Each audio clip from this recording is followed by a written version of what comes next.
A very pleasant morning to all the dear students of class 8. I hope you all are well and safe at home and are regular in your online learning. That is very much needed in today's scenario.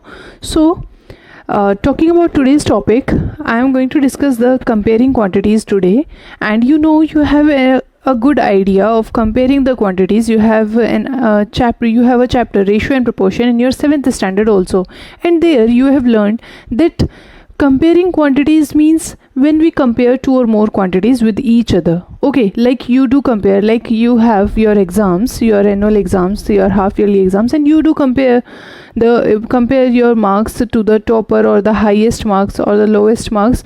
Or you can go to you are running daily, okay, for Fit India Freedom Run. So you do compare your distance of today from tomorrow and yesterday. Okay, so it is comparison. See, you do compare the things to know about them more. So similarly, when we do want to compare the things, what we do have different methods to compare the things. मतलब अगर हमें चीज़ों को compare करना है, so obviously we should have some way, we should have some method to compare the things. In the previous standard, in the 7th standard, you have learned about the basic methods, about these methods, and you had an idea of ratio. Okay, ratio is a way of comparing the things in the form of fraction. Then you had an idea of percentage, like you can compare your percentage in mathematics, that you have obtained marks in mathematics from your marks obtained in English. So that is your percentage of mathematics compared to percentage of English. Okay, so that is percentage, means comparison can be done by using percentage. Likewise, you had an idea of buying and selling, the topic that you learned in 7th standard. Buying and selling, that is your profit and loss. So where you were comparing the things, like when you buy a thing for 20 rupees and you sell it for 40 rupees, so you were comparing your profit or your loss, your benefit, okay, and you were finding percentage. So that is a recalling. So I am discussing these things to recall your previously learned ideas in the previous standard. जो आपने comparing quantities के बारे में सीखा था, I myself taught you that whole thing. So मैं उसको recall कराने की कोशिश कर रही हूँ, that you have a basic idea earlier. Okay, and the first exercise of this chapter is also based on the 7th standard concept that you have learned. So just let us just have a quick revision of that and just recall the idea of ratio and percentage. So you know that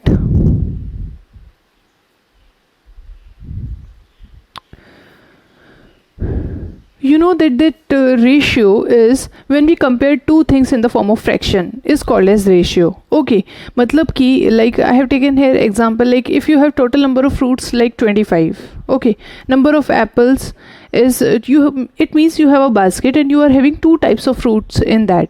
Okay, और उसकी total number जो है वो 25 है, number of apples is 5 and number of oranges is 20. Then you can find the ratio of apple to oranges, that is 5/20. It means apple का ratio oranges से निकाला, तो apple आपने numerator में रखा, apple की quantity numerator में रखी, oranges की quantity denominator में रखी, that come to your 1/4. 1/4 कहने का मतलब ये है, that is your 1/4, और in ratio you will write it as 1:4. आप इसको read कैसे करते हैं, you know it from your previous classes. Okay, 1:4, ये आप read करते हैं इसको, it is to be read like this. So this is your 1:4. It means for one apple there are 4 oranges, है ना. मतलब हर एक रेशियो का मतलब क्या है, रेशियो आपका, अब you know that you find ratio with the help of fraction, और उसको simplest form में आप convert करते हैं. आपने 5 और 20 को यहाँ पर cancel किया, simplest form में किया. This is the ratio, this is the basic ratio. 1:4 कहने का मतलब है कि for every one apple there are 4 oranges, है ना. 4 oranges हैं. उसी तरीके से 1/4 1/4 1/4 1/4. इट मीन्स अब देखो, काउंट देखो कितना हो गया, ये 5 हो गए और ये आपके 20 ऑरेंजेस हो गए, मतलब टोटल 25 फ्रूट्स हो गए आपके. So that is the ratio. Means ratio का मतलब आपका बेसिक कंपैरिजन है कि हर एक 1 एप्पल के लिए there are 4 oranges. That is your ratio. So you know that how to find the ratio. मतलब रेशो एप्पल टू ऑरेंजेस जब आपने निकाला तो आपने 5/20 किया। अगर आप ratio of oranges to apple निकालते हैं, मतलब अगर मैं आपसे ये कहूँ कि ratio of oranges to apple, तो आपका 20/5 होता, that is 4:1। Okay, you know this difference very clearly. ये आपका इसका है, ये आपका ये होता, ठीक, 4:1। Then after the ratio we have percentage. Percentage you know, percentage मैंने आपको पहले भी बताया है, percentage is made from the two word that is per and centum, ठीक है। So percentage means per, centum means per 100। It means when you compare a thing with the fixed number, आपने एक फिक्स्ड नंबर 100 से उसकी comparison की, that is simply called your percentage. Like you have obtained 90 marks in mathematics out of 100. Okay, you have obtained 90 marks in mathematics out of 100. It means जब आपने 100 से उसकी comparison की, then it is your 90 percentage. Means for percent, पर का मतलब क्या होता है, that is divided by, so 90 percentage, it means 90 by 100. It means 90 out of 100. It means for 100 you have got 90. ठीक है ना, for 100 you have got 90. This is your percentage. So percentage is another way of doing comparison. Percentage means percentum और means per 100. जब हम per 100 comparison करते हैं things की, okay, that is your percentage. It means अगर आपने you are comparing the marks in Hindi or the marks in mathematics and you have got marks in Hindi, like in Hindi you have got 85 out of 100 and in maths you have got 90 out of 100. So 80 out of 100 and 90 out of 100 दोनों का ही आपका same है base, means जिससे आप comparison कर रहे हैं। Out of 100 यहाँ पर आउट ऑफ 100, तो ये आपका 85% है और ये आपने कितना गेन किया है, कितना स्कोर किया है, 90%. So like for taking, like if I take the percentage of the above example, like percentage of apples in the basket, आपके पास एप्पल कितने थे, 5, ठीक। सो 5, so I'm taking example from the above example, ठीक है, to find the percentage of apples in the basket is equals to 5/25, means 5/25. Now what I will do, this you have learned earlier also in the 7th standard, okay. So you have, when I want to find the percentage, what I do, I find the fraction of the apple in the basket. मतलब 5/25 is the fraction of apple that is present in the basket, that is there in the basket, means 5 apples हैं out of 25 total fruits, ठीक है। 25 total fruits में से आपके 5 apples हैं। So this is your fraction of the apples. अब इसको मुझे, ये मेरा क्या है, अगर मैं इसको इंटरप्रेट करूं तो ये है मेरा कि 25 एप्पल्स में से, सॉरी 25 फ्रूट्स में से 5 एप्पल्स हैं। नाउ मुझे परसेंटेज फाइंड करनी है। इट मीन्स मुझे ये निकालना है कि आउट ऑफ 100 कितने एप्पल हैं, ठीक है ना, दैट इज़ द परसेंटेज। मतलब आउट ऑफ 100 कितने एप्पल, उसकी परसेंटेज वो होगी जो आउट ऑफ 100 में जो फाइंड करूँगी, ठीक है। So you can see here fraction. Now मुझे इसको परसेंटेज में कन्वर्ट करना है। परसेंट मीन्स डिवाइड में 100, ठीक है। अगर मुझे डिवीज़न में 100 लाना है, सो ये मेथड आपका प्रीवियस मेथड ही है, तो मुझे डिवीज़न में 100 लाना है, तो मैंने क्या किया, मल्टीप्लिकेशन किया डिनोमिनेटर में 4 से, बिकॉज आई नो 25 4 100 होता है। तो डिनोमिनेटर में अगर 4 से मल्टीप्लाई किया है तो न्यूमरेटर में भी 4 से मल्टीप्लाई होगा एंड यू गेट 20/100। तो ये आपको 20/100 मिला and 20/100 is your nothing but 20%। It means कि आपका कितना परसेंटेज ऑफ फ्रूट एप्पल है, दैट इज़ योर 20%। मीन्स आपका 20% फ्रूट एप्पल है। तो अगर ऑरेंज की बात करें कि ऑरेंज कितना परसेंटेज है, so you know that all that total that complete one thing is considered as 100%। तो सारे फ्रूट्स आपके क्या कंसिडर होंगे कि दीज आर 100% फ्रूट्स।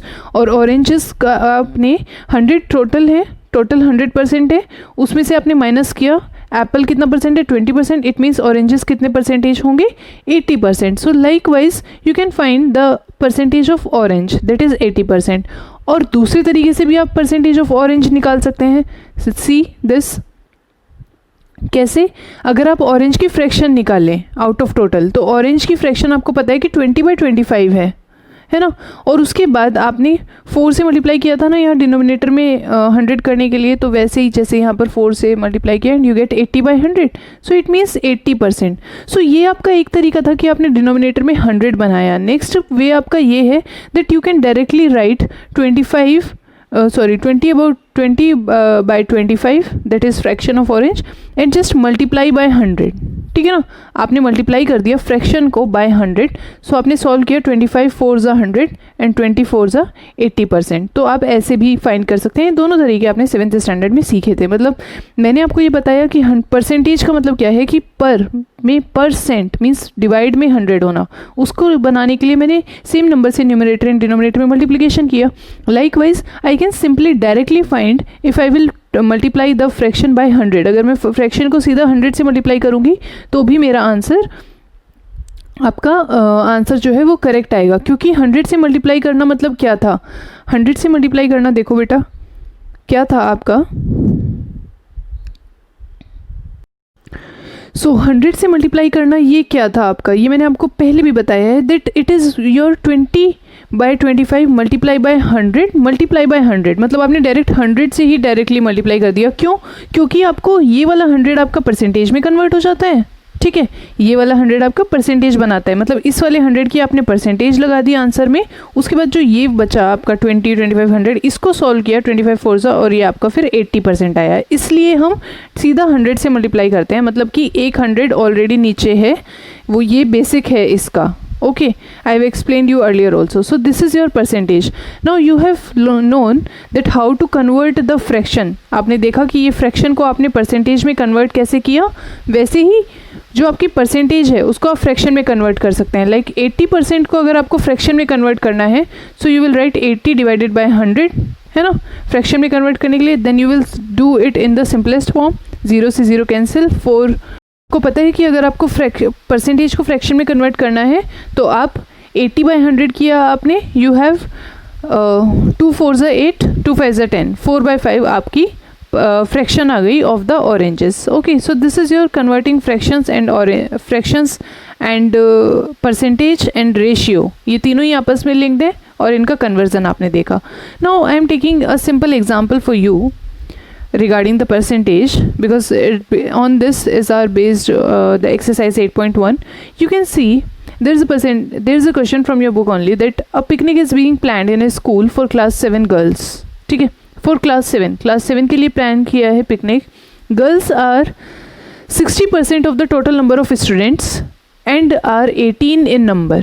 इसका मतलब ये है कि गर्ल्स, मैंने इन्फॉर्मेशन सिर्फ यहाँ पर लिखी है, गर्ल्स आर 60%। अगर गर्ल्स 60% हैं एंड उनका नंबर क्या है 18, इट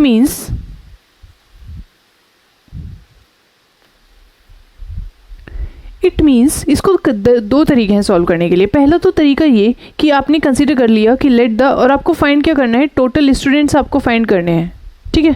टोटल स्टूडेंट्स लेट कर लीजिए कि आपको फाइंड करना है। सो जो मुझे फाइंड करना है मैंने उसको लेट कर लिया, let the total students is equal to X. Okay, so what you have according to the question, they are saying 60% of X total students is equals to 18, यही तो वो कह रहे हैं। It means 60/100 of x is equals to 18। तो आप इसको यहीं पर सॉल्व कर सकते हैं। 23 ज़ा 60 25 ज़ा 100 means 3x/5 is equals to 18। अब आपने इक्वेशन सॉल्व करना सीखा है तो ये 18 मल्टीप्लाई बाय 5 हो जाएगा और डिवाइड बाय 3, ये आपका x इज इक्वल्स टू 30 आ गया। इसका मतलब टोटल स्टूडेंट्स आपके 30 हैं। ओके, सो ये आपका एक तरीका था। The next way is your unitary method, जो कि आपने पहले भी सीखा है। यूनिटरी मेथड में आप क्या करेंगे, दैट 60% कोरिस्पॉन्ड्स टू 18 गर्ल्स, ठीक है। 16% ऑफ स्टूडेंट्स का मतलब है 18 गर्ल्स। देन 1% ऑफ स्टूडेंट्स का मतलब है 18/60 स्टूडेंट, ठीक। एंड देन क्योंकि आपको 100% ऑफ स्टूडेंट्स निकालने हैं, मीन्स टोटल स्टूडेंट्स का मतलब क्या है कि 100% of students, that is your 18/60 multiply by 100. 23 is a 60, 25 is a 100, 3 6 is a 18, and you will get 30. So these are the two methods that are your from the previous standard. So you can go through that also to understand this, and this is in this section. Now let us move toward the exercise 8.1, which is containing 6 simple questions. So I am discussing them. Some I will discuss, other you will do by yourself. So in exercise 8.1, question number 1, it says find the ratio of the following. So class 8, make sure that you will write all the questions. ठीक है, large word problems को आप ignore कर सकते हैं, but these simple questions should be written in your notebook. So find the ratio of the following, ये question आपको लिखना है. Then A part, you will write the complete A part. I am doing only solution. Speed of I am doing only solution to save the time. Okay, otherwise video will get much large. So A part saying speed of find the ratio of the following: speed of a cycle 15 km per hour to the speed of the scooter 30 km per hour. So you can see that speed of the cycle से scooter का निकालना है. So speed of the cycle is 15 km per hour and scooter is 30 km per hour. So you can have 1:2. The one thing that you know about the ratio, that when you are dividing one unit by other, the two units should be same, है ना. जब आप ratio find करेंगे तो दोनों quantity जिनको आप compare कर रहे हैं उनकी यूनिट्स सेम होनी चाहिए. तो यहाँ पर आप देख सकते हैं कि स्कूटर की साइकिल की स्पीड स्कूटर की स्पीड के हाफ है. मतलब अगर स्कूटर की स्पीड 2 किलोमीटर पर आवर है तो साइकिल की स्पीड 1 किलोमीटर पर आवर है. या आप कह सकते हैं कि साइकिल की स्पीड के ट्वाइस है स्कूटर की speed, because you can see that 15 kilometre per hour जो स्पीड ऑफ साइकिल थी, दैट इज योर अब divided by 30 kilometre per hour. ये आपका कितना है 1/2. इट मीन्स जब मैं 2 की 15 से मल्टीप्लाई करती हूँ तो ये आपका 30 के इक्वल आता है. It means the speed of scooter, speed of your scooter is twice, speed of scooter is twice the speed of cycle. Okay, you get this from here.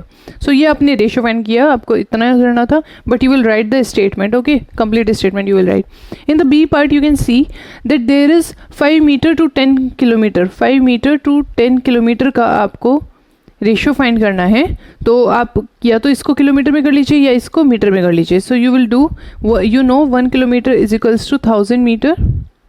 So 10 kilometre is equals to 10,000 metre. So ratio will be 5 divided by 10,000. This is your 1:2000. Okay, जब आप इसको cancel करेंगे you will get 1:2000. This is the ratio. In the question number C, the first part C, question number 1 C part, that is your 50 पैसे to ₹5. So again you will convert the rupee और पैसे, मतलब same units में करेंगे आप, either in the पैसे or in the rupee. Next question number 2, you will write the question. It says convert the following ratios to percentage. So you know that the ratio first part is given your 3:4. Ratio को percentage में convert करने के लिए what you will do, this is your 3/4 into 100. So 425 you will get 70%, 75%. Second part आप इसी तरीके से करेंगे. Then question number 3 says 72% of 25 students are interested in mathematics. How many are not interested in mathematics? So 72% of 25 students are interested in mathematics. तो पहले आपको वो number of student निकालना है. यहाँ पर आपको परसेंटेज ऑफ स्टूडेंट गिवन है 72%. 25 स्टूडेंट्स में से इंटरेस्टेड है मैथमेटिक्स में, आपको वो नंबर निकालना है जो नॉट इंटरेस्टेड है. सो what you will do, you will consider that simply you will find that number of students you have, total number of students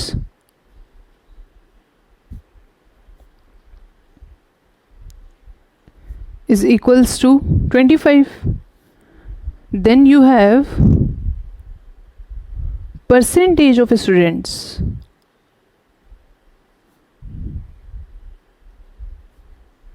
interested in mathematics. So percentage is given 72%. Now आपको क्या निकालना है, number of students निकालेंगे आप पहले.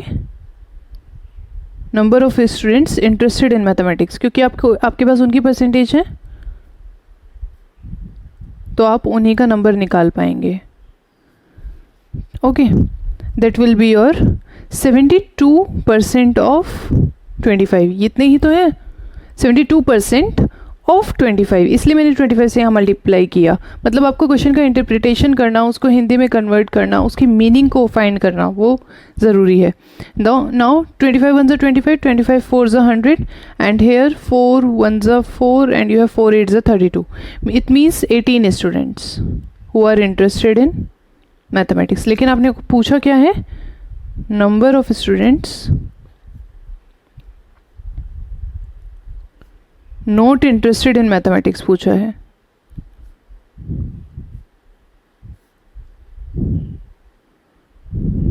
सो आप total student में से माइनस कर देंगे 18 and you will get 7 students are not interested in mathematics. अगर आपसे परसेंटेज ऑफ स्टूडेंट्स निकालने के लिए बोला जाए, नॉट इंटरेस्टेड इन मैथमेटिक्स की परसेंटेज अगर निकालनी पड़े, तो आप क्या करेंगे, वो स्टूडेंट्स जो इंटरेस्टेड नहीं है upon total number of students divided by 100, है ना, ऐसे परसेंटेज निकालेंगे. This is something extra. Okay, now moving toward the question number 4 says a football team won 10 matches out of total number of matches they played. तो 10 matches उन्होंने win किए, ठीक है. If their win percentage was 40, then how many matches did they play in all. तो simple, जैसे मैंने आपको example दिया था अभी गर्ल्स वाला, वैसे ही ये क्वेश्चन है कि उन्होंने 10 मैचेस जीते हैं और विन परसेंटेज 40 है. इट मीन्स 40% ऑफ, अगर टोटल मैचेस आपने लेट कर लिए x, तो 40% of x is equals to 10. ये इक्वेशन आपकी बनेगी and you will solve this question by yourself. Question number 4. Okay, you will do yourself. Then question number 5 says if Chameli had rupees 600 left after spending 75% of her money. मतलब कि उसके पास, अगर आप consider करें कि 100% money था, उसने उसमें से 75% स्पेंड कर दिया, तो उसका रिमेनिंग कितना परसेंटेज उसके पास बचा है. ये क्वेश्चन भी आप खुद से स्टेटमेंट लिख करके ट्राई करेंगे. मैं इसका जस्ट एक आपको रफली बता रही हूँ. उसके पास ना, उसने स्पेंड किया है 75%, ठीक है. तो अगर मैं कंसीडर करूँ कि टोटल कितना होगा, ऑब्वियसली 100% होगा, complete is 100%.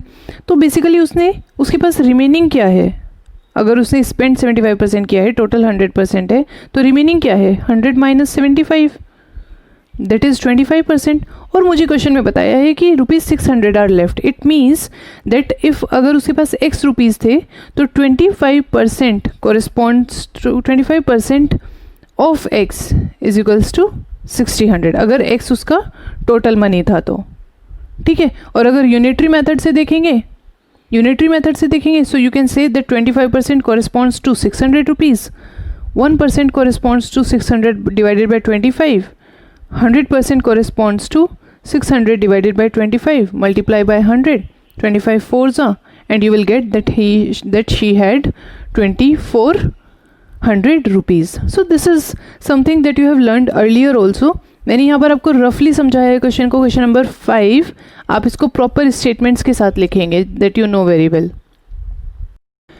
In the question number 6, it says if 60% people in a city like cricket, okay, 30% like football and the remaining like other games. तो आपको पता है कि 60 ने क्रिकेट पसंद कर लिया, 30 ने फुटबॉल पसंद कर लिया, तो 90% तो यही हो गए. रिमेनिंग कितने बचे, 10%. It means 10% like other game. Then what they are saying, what percentage of people like other game. तो सिंपल आपको क्या करना है, 100 में से माइनस कर देना है 60 प्लस 30 का एडिशन.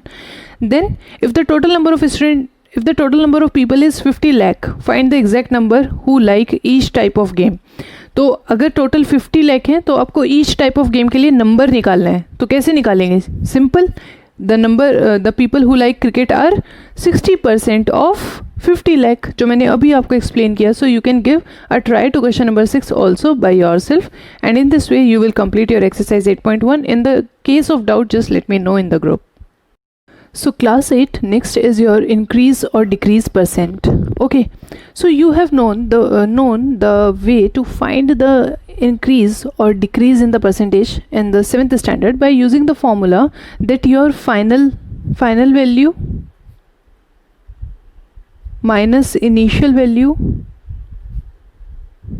जिस भी चीज़ की आप परसेंटेज निकाल रहे हैं उस वैल्यू की हम बात कर रहे हैं, डिवाइडेड बाय इनिशियल वैल्यू, जितनी आपकी इनिशियल थी, मल्टीप्लाई बाय 100। इस फॉर्मूला से आपने in the 7th standard you have learned to find the increase और डिक्रीज इन द परसेंटेज। मतलब कहने का ये हुआ, let us take an example simple, like you have 20 students in your class. Okay, मैं अभी let us assume that there are 20 students in a class, किसी class में 20 स्टूडेंट्स हैं, and there is 50% increase, 50% increase in the number of students. It means 50% new admissions got admitted there. Okay, so initially there were 20 students,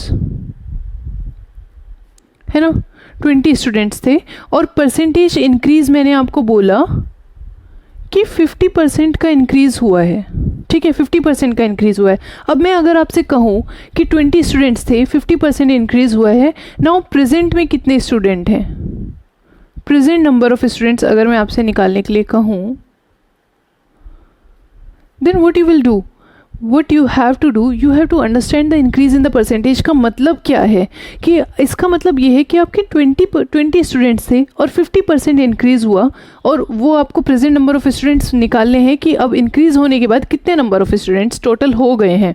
तो आप देख सकते हैं जब increase आपका 50% है तो ये 50% ऑफ व्हाट, 50% किसका इंक्रीज़, 50% जो इंक्रीज़ हुआ है, 50% इंक्रीज़ ऑफ हुआ है आपका इनिशियल नंबर ऑफ स्टूडेंट्स, उसी का तो आपका 50% इंक्रीज़ हुआ है। ठीक है ना, मतलब मुझे जब ये फाइंड करना है कि कितने न्यू एडमिशन्स हुए हैं, मान लीजिए मुझे ये फाइंड करना है कि कितने न्यू एडमिशन्स हुए हैं, तो 50% of initial number of students increase हुआ है ना। सो ये 50% इंक्रीज, जब आप सिंपली कह रहे हैं कि 50% इंक्रीज, इसका सिंपल मीनिंग है, डायरेक्ट मीनिंग है कि 50% ऑफ द इनिशियल अमाउंट। ठीक है, अगर डिक्रीज की बात करते हैं तो तब भी 50% ऑफ द इनिशियल अमाउंट, मतलब कि जो बिगिनिंग में आपका है उसी का आपका परसेंटेज इंक्रीज या डिक्रीज होता है, उसी के रेस्पेक्ट में निकाला जाता है। 50% of initial number of students की अगर बात करें तो 50% किसका निकालना चाहते हैं आप, 50% ऑफ 20। ठीक है, यू नो दैट ऑफ का मतलब मल्टीप्लिकेशन होता है, तो 50% ऑफ 20 आप निकालना चाहते हैं। What, how do you solve this, 50 1 से 50, 50 2 से 100 and 2 10, it means 10 students. 50% of 20 कितना है, 10 स्टूडेंट्स। तो अगर प्रेजेंट स्टूडेंट्स मुझे फाइंड करने हैं तो प्रेजेंट स्टूडेंट्स कितने हो जाएंगे आपके, दिस योर 20 प्लस 10, आपके जो इंक्रीज हुए 30 स्टूडेंट्स। ठीक है ना, 30 स्टूडेंट्स। तो ये आपका एक वे था जिसमें मैंने आपको ये बताया कि जब आपको परसेंटेज गिवन है तो इंक्रीज इन परसेंटेज का मतलब क्या है। अब मैं इसी एग्जांपल को रिवर्स में ले रही हूँ, इसी का कन्वर्स लेकर के देखिए।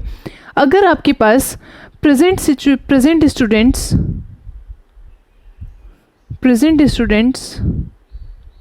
30 हैं, प्रीवियस नंबर ऑफ स्टूडेंट्स 20 थे, and I ask you what is percentage increase in number of students। मैंने आपसे पूछा कि नंबर ऑफ स्टूडेंट्स के परसेंटेज इंक्रीज कितना है। So you know that finally present में अब 30 है, पहले 20 थे, तो नंबर ऑफ स्टूडेंट्स जो इंक्रीज़ हुआ है, मतलब मैंने final value minus initial value करने का मतलब ये है कि वो नंबर जितना इंक्रीज़ हुआ है, द डिफरेंस जो इंक्रीज़ हुआ है, मुझे पता है कि 10 स्टूडेंट्स इंक्रीज़ हुए हैं, तो मैं उन 10 स्टूडेंट्स की ही परसेंटेज निकालने वाली हूँ। 10 स्टूडेंट्स की परसेंटेज विद रिस्पेक्ट टू, यहाँ पर डिनोमिनेटर में 20 आएगा, 30 नहीं, क्योंकि पहले स्टूडेंट्स 20 थे प्रीवियस स्टूडेंट्स, और 20 के रेस्पेक्ट में मुझे निकालना है कि कितना इंक्रीज़ हुआ है। ठीक है, तो जिसके रेस्पेक्ट में निकालना है वो डिनोमिनेटर में आएगा, तो 20 आया यहाँ पर, and according to this formula also, इस फॉर्मूले का इंटरप्रिटेशन मैंने आपको पहले भी समझाया है, एंड मल्टीप्लाई बाय 100।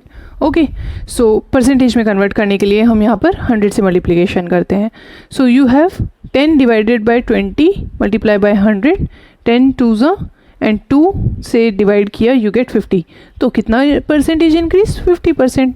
तो दोनों का ये, इसका कन्वर्स यहाँ पर आपने देखा कि अगर परसेंटेज दिया हुआ है, परसेंटेज इंक्रीज़ दिया हुआ है, तो मैंने कैसे प्रेजेंट स्टूडेंट्स को निकाला, और अगर मेरे पास प्रीवियस स्टूडेंट या प्रेजेंट स्टूडेंट थे तो मैंने कैसे ये निकाला कि कितना परसेंटेज इंक्रीज़ हुआ है. Okay, this is the significance of increase and decrease in the percentage. Decrease भी इसी तरीके से निकलता है. You can solve the method by taking x, you can solve this by having unitary method. Okay, and any of the method you can use, and you can go through the example number 2 on the page number 120 to understand this concept more. Next is your finding discount. That is your last topic that I am taking in today's video, finding discounts. So you know, see, finding discount in this concept you have to use the increase or decrease in the percentage. Basically you have to use the decrease in the percentage. ठीक है, discount में हम decrease in the percentage concept का use कर रहे हैं. See, discount एक ऐसा वर्ड है that you come across in your daily life, है ना. आपको डेली लाइफ में आप regularly you come across the discount.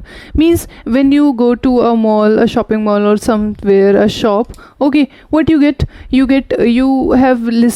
have seen there the banners that are saying that 10% discount, 20% off. Okay, means you have seen there written, like you go to buy some clothing or something, and you have seen written there 20% off, है ना, like this, or 10% discount, है ना, आपने ऐसे देखा है. So what it means, discount कहने का मतलब ही ये है कि आपने डिस मीन्स डिक्रीज़ करना, काउंट में डिक्रीज़ कर देना, मतलब कि आपने कोई रिडक्शन कर दिया, कोई डिक्रीज़ कर दिया, डिक्रीमेंट कर दिया. मतलब discount is reduction given on the marked price. Like अगर आपके पास आपको एक thing, like suppose you have to buy a toy, ठीक है, दैट कॉस्ट ₹100, मतलब उसका मार्क्ड प्राइस आपका ₹100 है. And they said that we are giving you, shopkeeper said that he is giving you at the 20% discount. तो what it means that उसने 20% discount कर दिया. इट मीन्स उसने 20% ऑफ 100 फाइंड किया कि कितना रुपये था, और उतने रुपये का आपको मार्क्ड प्राइस पर डिस्काउंट दे दिया. कहने का मतलब ये कि सपोज़ कीजिए ये एक टॉय है, इसके ऊपर MP आपका रिटर्न है ₹100, ठीक है, और इसमें आपको डिस्काउंट मिलने वाला है. उसने बोला कि you will get discount of 20%. So it is your marked price 100. He said that you will get discount of 20%. तो 20% डिस्काउंट का मतलब ये है कि 20% ऑफ 100 आपको डिस्काउंट मिलेगा. मतलब 20% ऑफ 20% को मैंने 100 में डिनोमिनेटर में लिखा है, ठीक है, ऑफ मार्क्ड प्राइस का आपको लेस होगा. मतलब कि आपने 20% ऑफ मार्क्ड प्राइस क्या था आपका 100, सॉल्व किया, कितना रुपीज़ आया 20. इसका मतलब आपका डिस्काउंट 20% है और मार्क्ड प्राइस 100 है. इसका मतलब डिस्काउंट कितने रुपीज़ का हो रहा है 20 का. इसका मतलब आपका सेलिंग प्राइस क्या हो गया, सेल प्राइस क्या हो गया आपका 100 minus 20, that is ₹80. It means कि जब आपका एक टॉय का मार्क्ड प्राइस 100 था और शॉपकीपर ने आपको डिस्काउंट 20% का दिया, इसका मतलब उसने आपको कितने रुपीज़ में वो सेल किया है, ₹80 में सेल किया है, ठीक है. तो अगर आपके पास कोई मार्क्ड प्राइस है जो कि ₹120 है, ठीक है, and shopkeeper is giving discount of 10% का डिस्काउंट दे रहा है, और मैं आपसे कहूँ कि सेल प्राइस निकालिए, मतलब कितने में आप उसको बाय करने वाले हैं, कितने में शॉपकीपर आपको बेचने वाला है, सेल करने वाला है.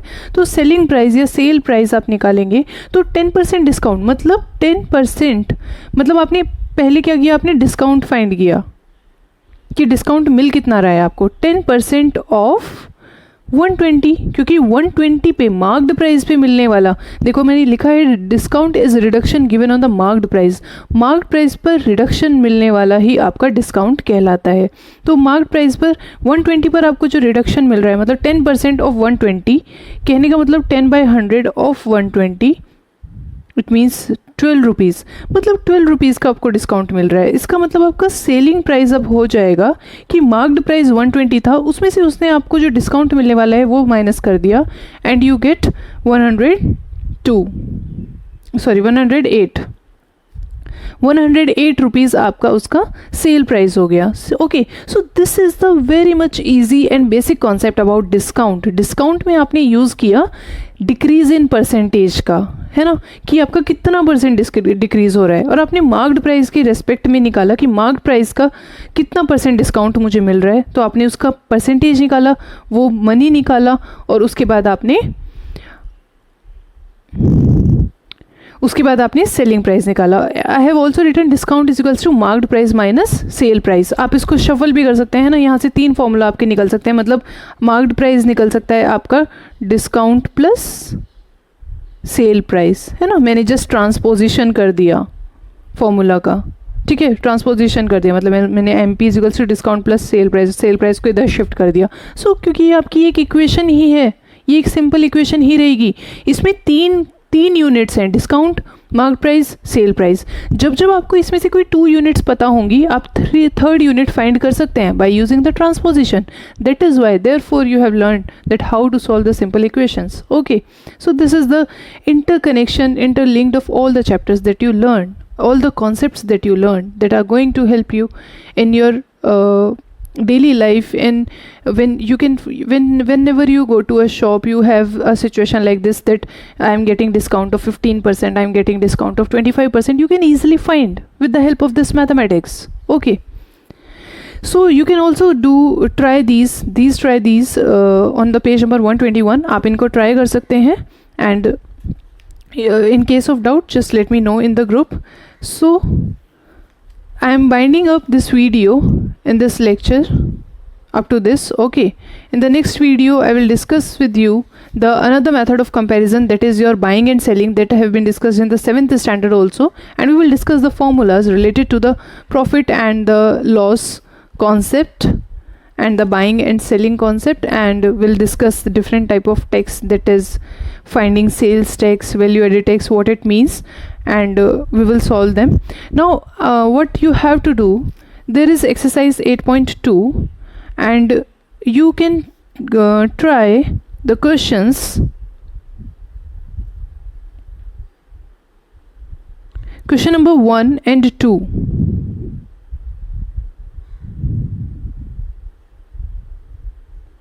Okay, question number 1 and 2 of exercise 8.2 you will do, because in the other questions there will be having profit and loss concept, so that I will do in the next video. For now, try question number 1 and 2 of exercise 8.2 and complete your note, understand the concept.